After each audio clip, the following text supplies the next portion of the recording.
ఆదికాండము 5వ అధ్యాయము. ఆదాము వంశావళి గ్రంథము ఇదే. దేవుడు ఆదామును సృజించిన దినమున దేవుని పోలికగా అతన్ని చేసెను.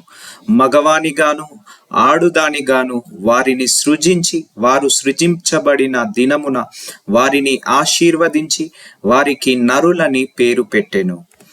ఆదాము 130 ఏండ్లు బ్రతికి తన పోలికగా తన స్వరూపమున కుమారుణ్ణి కని అతనికి షేతు అని పేరు పెట్టెను.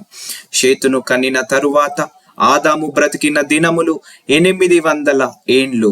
అతడు కుమారులను కుమార్తెలను కనెను. ఆదాము బ్రతికిన దినములన్నీయు 930 ఏండ్లు. అప్పుడతడు మృతి పొందెను. షేతు 105 ఏండ్లు బ్రతికి ఏనోషును కనెను. ఏనోషును కనిన తరువాత షేతు 807 ఏండ్లు బ్రతికి కుమారులను కుమార్తెలను కనెను. షేతు బ్రతికిన దినములన్నీయు 912 ఏండ్లు. అప్పుడు అతడు మృతి పొందెను. ఏనోషు 90 సంవత్సరములు బ్రతికి కేయునానును కనెను. కేయునానును కనిన తరువాత ఏనేషు 815 ఏండ్లు బ్రతికి కుమారులను కుమార్తెలను కనెను. ఏనోషు దినములన్నీయు 905 ఏండ్లు. అప్పుడు అతడు మృతి పొందెను.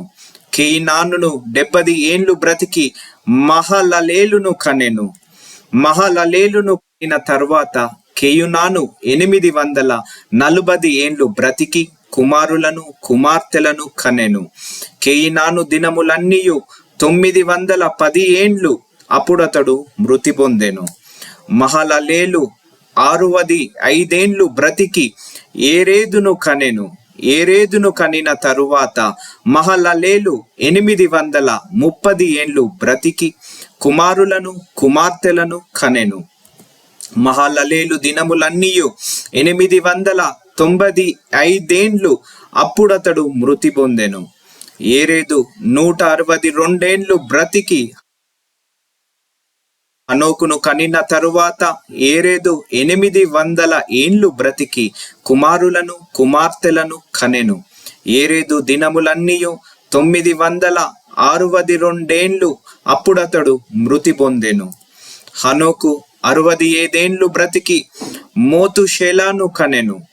హనోకు మోతుషేలాను కనిన తరువాత 300 ఏండ్లు దేవునితో నడుచుచు కుమారులను కుమార్తెలను కనెను. హనోకు దినములన్నీయు 365 ఏండ్లు.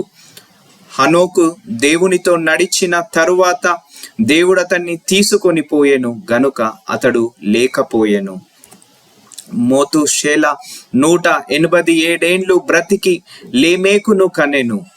మోతుషేల లేమేకును కనిన తరువాత 782 ఏండ్లు బ్రతికి కుమారులను కుమార్తెలను కనెను. మోతుషేల దినములన్నీయు 969 ఏండ్లు. అప్పుడతడు మృతి పొందెను. లేమేకు 182 ఏండ్లు బ్రతికి ఒక కుమారుణ్ణి కని, భూమిని యెహోవా శపించినందువలన కలిగిన మన చేతుల కష్టము విషయములలోను మన పని విషయములోను ఇతడు మనకు నెమ్మది కలగజేయుననుకొని అతనికి నోవాహు అని పేరు పెట్టెను. లేమేకు నోవాహును కనిన తరువాత 195 ఏండ్లు బ్రతికి కుమారులను కుమార్తెలను కనెను. లేమేకు దినములన్నీయు 777 ఏండ్లు. అప్పుడతడు మృతి పొందెను. నోవాహు 500 ఏండ్లు గలవాడై షేమును హామును యాపేతును కనెను.